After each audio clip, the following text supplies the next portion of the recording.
Hey folks, welcome to another review with yours truly, Sam Healey, right here on the Dice Tower. Today we're going to be continuing our series with Kabuto Sumo, and we're going to look at the other standalone expansion for Kabuto Sumo called Sakura Slam.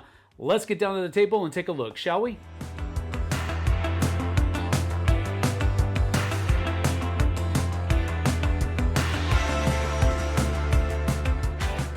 So here's a representation of everything you're going to get in the box of Sakura Slam, except for this black box right here, this insert, and this black box right here. Also, the game comes with a cardboard ring that is square that looks like this, and it is sturdy cardboard, but I'm using the accessory that you can purchase, which is a wooden ring that is on a Lazy Susan, along with a wooden platform as well. So I am using those. Those are the only differences. All of the pieces, the tokens, and all of the different wrestler pieces are all things, along with their cards, that are going to come in the box.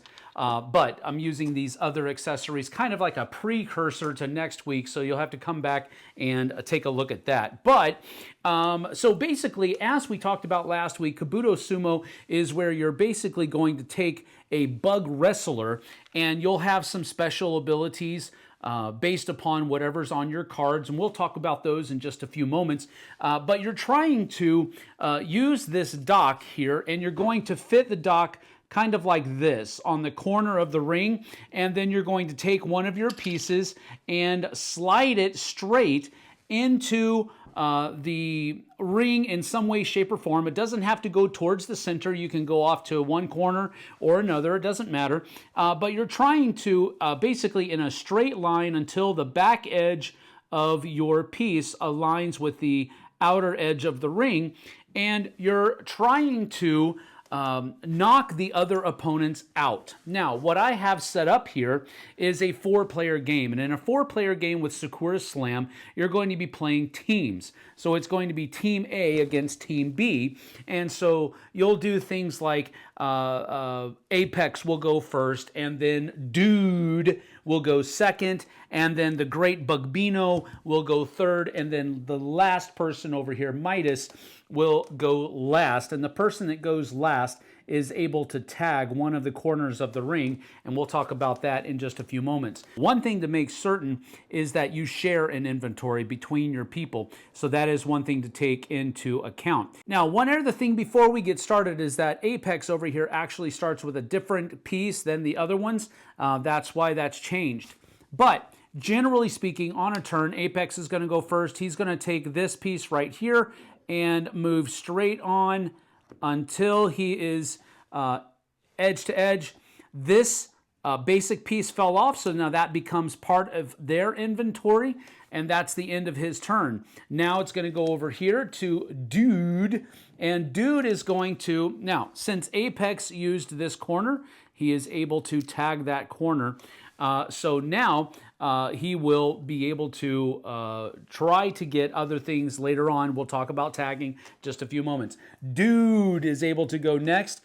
So let's say that he's going to use this corner just like this right here. And they'll also use their spot. Let's go ahead and just go straight in. And again, you're trying to go at a consistent space. This one fell off back here, so that becomes part of theirs. And they are able to tag this corner just like that. And now the Great Bugbino is going to come in, and we will use, let's see, we'll do this corner like this. And they only have some small ones to do, but what I think we're going to do here is we're going to go straight in this way, and that big one fell off, so we get it back.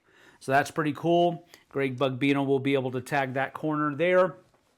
And now the last person over here, they've already got this corner tagged, so they don't want to use this corner necessarily. Let's say that we want to come over here and use this corner, and we're going to try to come at it just like this. And nothing fell out. Well, that stinks. But we do get to tag this corner here, and we continue going.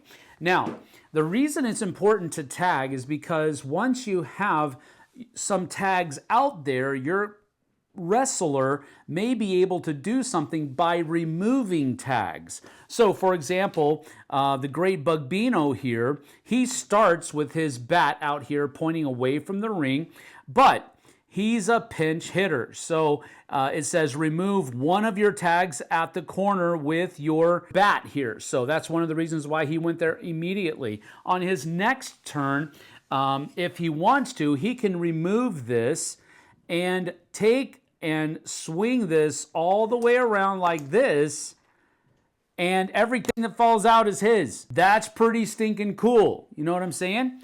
Now, another person over here, this one says, eat, pray, bug. Remove 3 of your tags or pay 2 medium-sized pieces to an opponent, and then that enables you to take this and push it into the ring as a whole. So that's pretty cool. Now, another reason that you'll want to tag the different corners is because once you get all 4 of your tags out there, what you'll want to do at that point, or actually what you have to do at that point, is called a corner slam. And basically what that means is that you remove all 4 of your tags, and then you're able to do another move from any of the things that are in your inventory after you have tagged your 4th corner, which means basically you get to do another turn after you have tagged all 4 corners. So that's another reason why you'd want to do that. But generally speaking, the way you win changes from 2 players, 3 players, and 4 players. So in a 4-player game, you are still just trying to eliminate one of your your opposing team's players. Once you've done that, the game is over. In a 3-player game, it's a free-for-all, so all of you are trying to knock out one person. But there is the caveat that if you run out of pieces, which would normally be a submission hold loss, your person stays in there. You don't get to take any turns, but it can still be one of the ones that the other players will use to win the game. And then in a 2-player game, it comes with this little title belt. And the title belt basically starts on one of the large pieces, and you can win the game in a 2-player game by knocking out your opponent's piece or by knocking out the title belt. So first off, we have Dude. He's a love bug, or she's a love bug, don't know which one. Eat, pray, bug. Remove 3 of your tags, or you can pay 2 medium pieces to an opponent. You get to gain your yin-yang symbol as a nested group, and then this replaces your turn. So you can push this in, and that replaces your turn, which means you don't have to use another thing from your inventory, which is pretty cool. But later on in the game, make bug, not war. At the start of your turn, if both the yin-yang are in the ring and touching, gain a medium. If there are no mediums, you gain a small. So if both of these are in the ring and they're still touching, I mean, I think they could just be touching like that, then you'd be able to use that special ability. So then you have Midas, the Golden Orb Weaver. You have Strands of Fate. When you place your 3rd tag, then you get to gain your web. Then at the end, or rather at the start of your turn, using your golden touch, if your wrestler is touching the golden web, you may tag a corner of your choice. Then you'll notice this little icon right down here. This means that this bug can only be used with the Sakura Slam square ring. It can't be used in the other Kabuto Sumo ring, circular ring. Here, the Great Bugbino, we already talked about the Sandlot. So during setup, you're able to take your bat here and place it around a corner post, long end pointing away from the ring. And then later on in the game, you can remove the ring tag that is at the corner with your bat.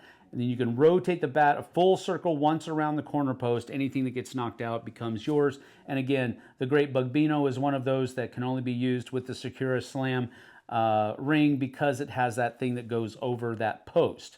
Then you have the Apex here, the Goliath Bird Eater Tarantula. The hunt begins during setup. Replace your wrestler with the Tarantula wrestler piece here. At the end of your turn, if your wrestler is touching an opponent's wrestler, they must stack a disc. So that means they have to take one of the ones that's in their inventory and stack it on top of another one in the ring. So again, working towards that submission move. And then later on, he's a legendary killer or a legend killer. So if you stack 2 mediums, at the end of your turn, you get to gain 1 large, which is pretty cool, but that's Apex. The Queen Bee Honeybee basically says put a sting on it, and if you stack 1 of your smalls, you can gain 1 of the bees into your inventory. And then later on, you can do a waggle dance, and you can push any number of your bees as a nested group. This replaces your turn. So let's say that you're able to stack 2 of these. Now you have 2 of these things as a nested group that you can push into the ring together. So that's a pretty cool thing there. But that's the Queen Bee. And then Green Destiny, the long-headed Chinese grasshopper. Patience. After you push a piece, you may stack 1 disc you knocked out this turn. So so after you perform your turn, if something fell out, you could automatically stack it. Later on, Wuxia says when you make a stack that is exactly 4 pieces high, push an additional piece from any platform position. You may gain the sword here before you push. And then finally in the Sakura Slam box, we have the Liquefier, the Assassin Bug. So basically you have a marked target at the end of your turn. If you knocked out 2 or more pieces, you get to gain 1 of these pieces.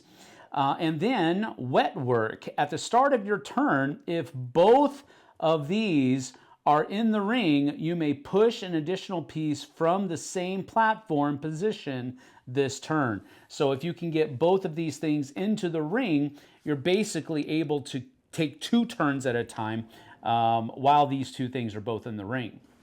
Over here we have Morozashi, the rhinoceros beetle. You have Yotsuzumo.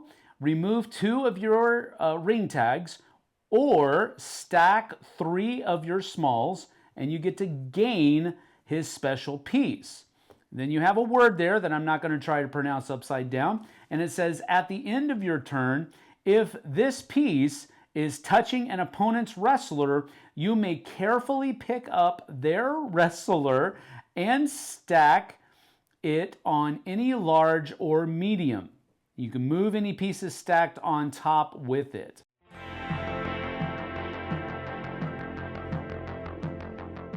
So one of the things that I didn't go over as we were talking about the different wrestler cards is that there are 6 of them that you have Junior League sides for. So you can still play that Junior League, not as complicated version of the game if you wish. The only 2 that don't come with the Junior League versions are Apex and the Great Bug Beano, which basically they start with their things out there, so there aren't Junior League versions of them. Now, last week as I was talking about Kabuto Sumo, the original core box, I was telling you that it basically had an 8.5, but because of setup, taking a little bit more time than usual, that got knocked back down to an 8. Now, I also said that this has the high potential of rising as new expansion content came out for it. Now, I know, I already knew that there's a lot of expansion content out there, but I was trying to be somewhat objective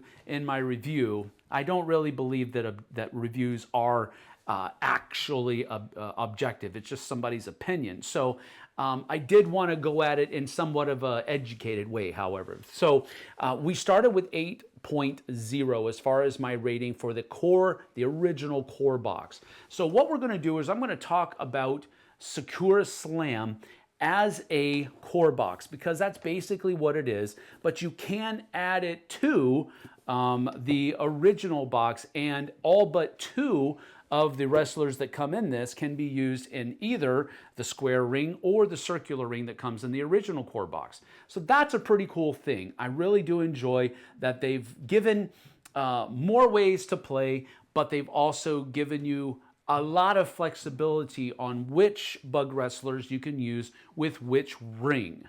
All of the original ones can be used in the Sakura Slam, and only 2 of the ones that come in here can only be used with the square ring. So that's a cool thing in my opinion. But let's get to my pros and cons for Sakura Slam.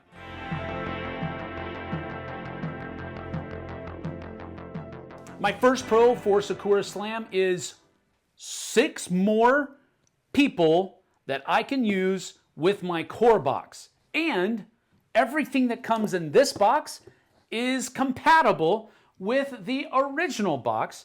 So this is basically like you're just getting more Kabuto Sumo and more things to do with it. And I love it when expansions do that.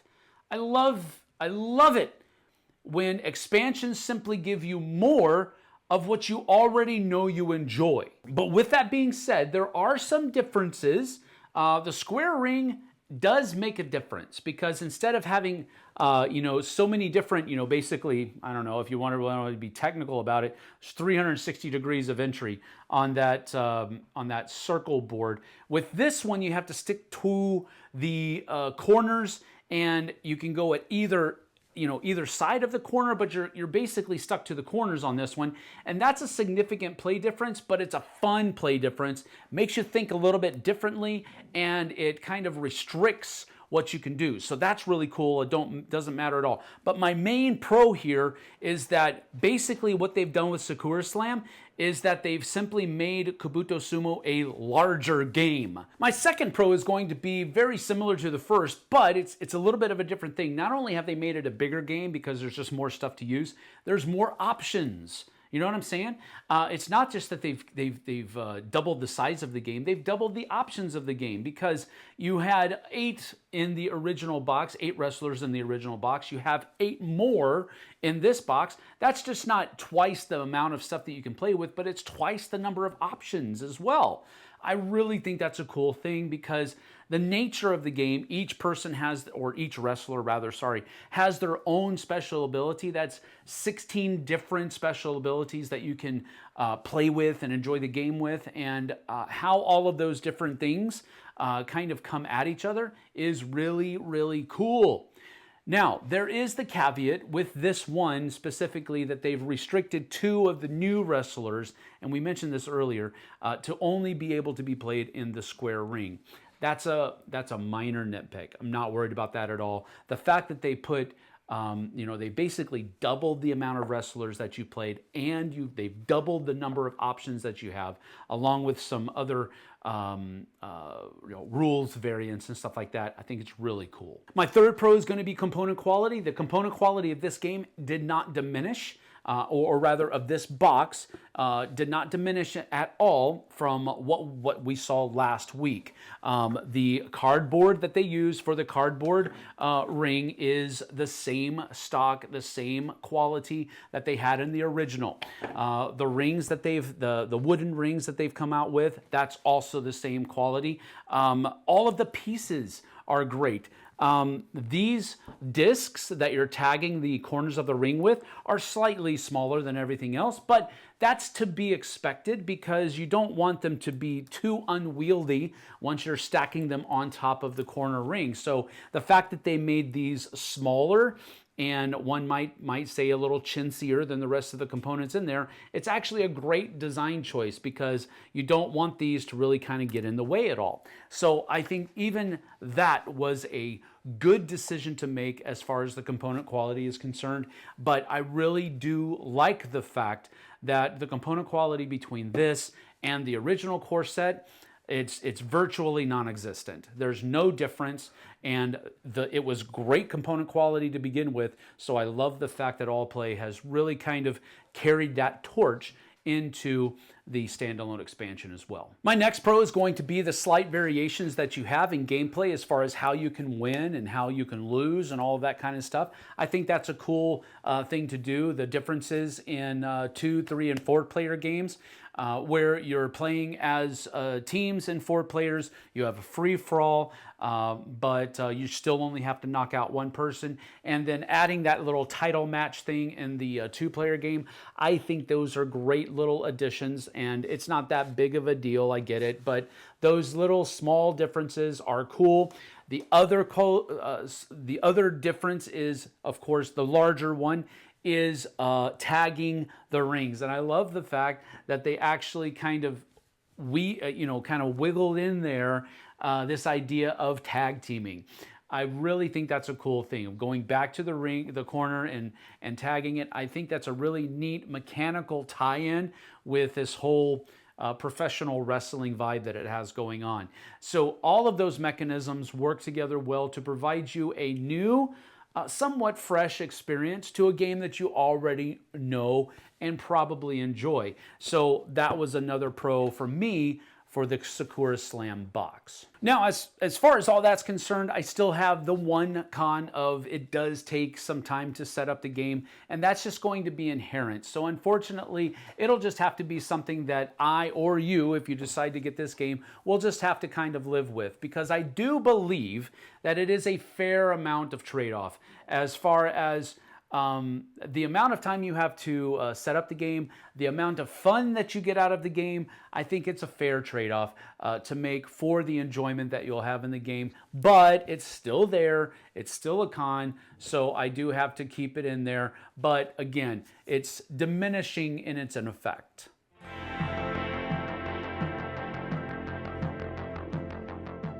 Now, at this point, as far as rating is concerned, I'm going to start rating Kabuto Sumo as an umbrella. I'm not just rating Kabuto Sumo Sakura Slam, I'm rating Kabuto Sumo as a whole. But I will say this, I will say that Kabuto Sumo at this point has overcome its initial 0.5 docking for the setting up of the game at the beginning. So my rating of Kabuto Sumo now has risen to 8.5, and I mean that. I'm not just trying to be cheeky and stretch it out or anything like that. I'm just trying to show the effect that good expansions can have on good games. You know, it takes a game and it makes it just a slight bit better, and I think that's great. So my rating of Kabuto Sumo after having played Sakura Slam and experiencing what it brings to the table, so to speak, is an 8.5 out of 10. It's really strong, and we'll have to see how much more the other expansion content and other accessories that are involved next week to see how that has affected my rating of Kabuto Sumo. But thank you for joining me. We certainly appreciate it here on the Dice Tower. We'll see you guys and gals on the flip side. Take care.